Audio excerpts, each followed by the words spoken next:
तो आपका स्वागत है एक नए और फ्रेश वीडियो में। अक्सर ये सवाल लोगों को होता है कि भाई नर्सरी वाले ऐसा क्या डाल देते हैं जिससे कि ना भाई पौधे बिल्कुल दौड़ पड़ते हैं, चल पड़ते हैं। आज हम खास एक ऐसे टॉपिक को लेके आए हैं जो कि वेज रूफ यूज़ करता है और उसके जो रिज़ल्ट हैं ऐसे ज़बरदस्त रिज़ल्ट हैं कि भाई आप देखे होंगे तो बोलेगा, आप बोलेंगे ये तो मुझे चाहिए ही चाहिए। भैया अगर आपको चाहिए और वेज रूफ को आपको कांटेक्ट करना है टावर्स के लिए तो आप इनको कांटेक्ट कर सकते हैं। आज मेरे साथ जुड़ने वाले हैं मिथिलेश जी, और मिथिलेश जी से जानेंगे कि ऐसी क्या चीज़ डालते हैं कि 2 महीने में चुटकी में रिजल्ट आता है। तो देखिए ये पूरा बियर का इंतजाम इन्होंने कर रखा है। ये देखिए बियर मग भी है और ये पौधों का बियर है जी, बिल्कुल कलर भी वही है, झाग भी वही है। तो इससे पहले कि लोग बहुत आश्चर्य करें, मैं बता दूं कि ये सरसों की खल है, पीली सरसों की खल का। हाँ। और ये हमारे तमाम लिक्विड फर्टिलाइजर्स में से एक है। ये देखिए। हाँ। तो ये हम लोग लेके आते हैं, पीली सरसों की खल है जी। ये तकरीबन 24 घंटे तक आप भिगो दीजिए और उसके बाद जो है उस मतलब आप ये मान के चलिए कि आधा किलो सरसों की खल आप उससे आप 15-20 लीटर बना सकते हैं लिक्विड फर्टिलाइजर, ठीक है। और उसके बाद आसानी से इनको पिला दीजिए जी। मैं डालने की बात नहीं कर रहा हूँ। इनको पिला दीजिए, बहुत स्वाद आ जाएगा इनको।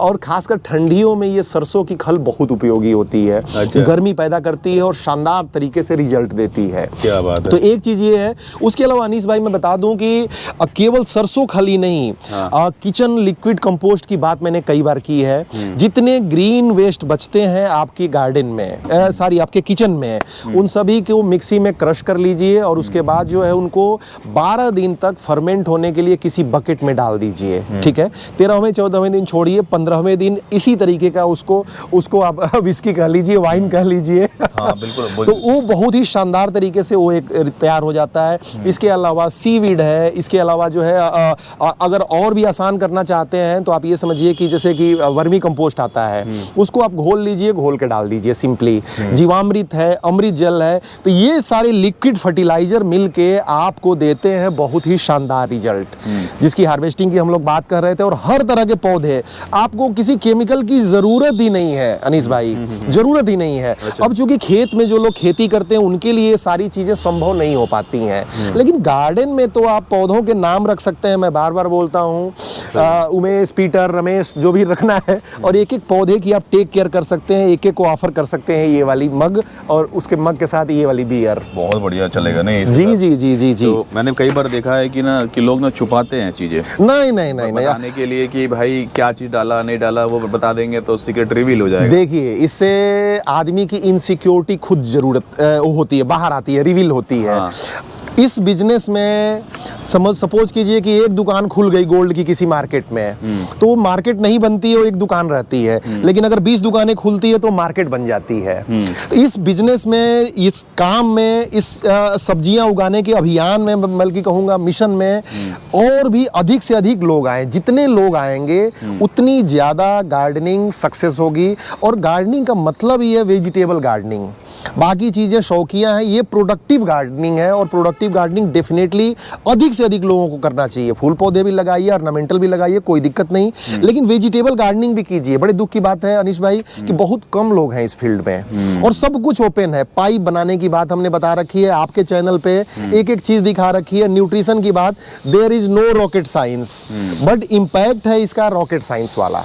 अच्छा ये बताइए कि वेजिटेबल्स के लिए धूप तो थोड़ा ज़रूरी होता है ना? धूप बहुत मैंडेटरी फील्ड है। ये धनिया है देखिए अनीस भाई, और एक पत्ती बिना क्लाइंट की परमिशन के मैं अभी तोड़ रहा हूँ, और इसकी खुशबू लेके देखिए, आप अपने पास लेके खुशबू देखिए, और जबरदस्त है।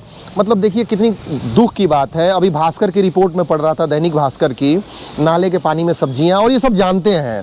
अब बताइए नाले के पानी में डूबी हुई धनिया अगर कोई खाए और जानते हुए खाए तो उसे खाना चाहिए क्या? नहीं। अगर ये ऑप्शन है उसे उगाने का अपने पास, तो आदमी उगा सकता है, धनिया उगा सकता है, गाजर उगा सकता है, टमाटर उगा सकता है। शुरुआत तो कीजिए कम से कम। ये क्या बोलते हैं उसको, एक शेर है, अकेले ही चला था और लोग जुड़ते गए, कारवां बनता गया।